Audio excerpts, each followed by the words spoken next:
வணக்கம் வணக்கம் வணக்கம் மக்களே. சாட்டர்டே ஸ்டோரி கேட்க ரெடி ஆயிட்டீங்களா? நாம் இன்னைக்கு கேட்கக்கூடிய story cups of coffee and life lesson. Coffee கப்புகளும் வாழ்க்கை பாடமும். என்னடா இது வித்தியாசமாக இருக்குன்னு பார்க்குறீங்களா? கதைக்குள்ளே போவோம். ஒரு ப்ரொஃபஸர், ரிட்டையர்ட் ப்ரொஃபஸரை பார்க்குறதுக்கு அந்த ப்ரொஃபஸர் கிட்ட படித்த ஸ்டூடெண்ட்ஸ், மாணவர்கள் எல்லாம், பெரிய பெரிய பொசிஷனில் இருக்கக்கூடிய மாணவர்கள் எல்லாம் சேர்ந்து ஒரு நாளைக்கு அந்த ப்ரொஃபஸரை பார்க்குறதுக்கு அவங்க வீட்டுக்கு போகிறாங்க. அப்போ அந்த ப்ரொஃபஸர் அவங்க எல்லாத்துக்கும் காஃபி கொடுக்கறதுக்காக வேண்டி நிறைய கப்ஸை டேபிள் மேலே வைக்கிறாரு. எல்லா கப்ஸும் டிஃப்ரெண்ட்டாக இருக்குது, வேறு விதமாக இருக்குது. ஒரு கப்பு கிளாஸ் கப்பாக இருக்குது, இன்னொரு கப்பு போர்சலைன் கப்பாக இருக்குது, இன்னொரு கப்பு பிளாஸ்டிக் கப்பாக இருக்குது, இன்னொரு cup paper cup, use and throw paper கப்பாக இருக்குது. இப்படி எல்லா கப்புகளும் வந்து வேறு விதத்தில் இருக்குது.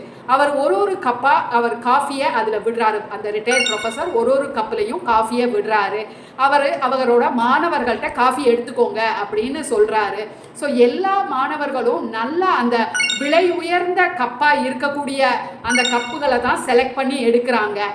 அந்த பேப்பர் கப்பாக இருந்தது கடைசியில் அந்த டேபிளில் அப்படியே தான் இருக்குது. அதை யாருமே எடுக்க விரும்பலை. ஸோ இதிலிருந்து உங்களுக்கு கிடைக்கக்கூடிய வாழ்க்கை பாடம் என்ன அப்படின்னு பார்த்தீங்கன்னா, அந்த காஃபி தான் உங்களோட வாழ்க்கை. அந்த கப்பு அப்படிங்கிறது உங்களோட ஒர்க்கு, உங்களோட ஸ்டேட்டஸு, உங்களோட மணி, அந்த மாதிரி நிறைய விஷயங்களை அந்த கப்பு வந்து ரெப்ரசன்ட் பண்ணுது. ஸோ அந்த ஒர்க்கோ இல்லை உங்கள் ஸ்டேட்டஸோ, உங்ககிட்ட இருக்கிற பணமோ இல்லை உங்ககிட்ட இருக்கிற தகுதியோ உங்கள் வாழ்க்கையை நிர்ணயிக்கிறது இல்லை. ஸோ எப்படி அந்த கப்பு வந்து அந்த காஃபியோட டேஸ்ட்டை மாற்றலையோ, அதே மாதிரி இந்த எக்ஸ்டர்னல் விஷயங்கள் எல்லாம் உங்களோட வாழ்க்கையை நிர்ணயிக்கிறது இல்லை. உங்கள் மனசுக்குள்ள உங்களுக்குள்ள என்ன விஷயங்கள் இருக்கோ அதுதான் உங்களோட வாழ்க்கையோட தரத்தையும் உங்கள் வாழ்க்கையோட சந்தோஷத்தையும் நிர்ணயிக்குது.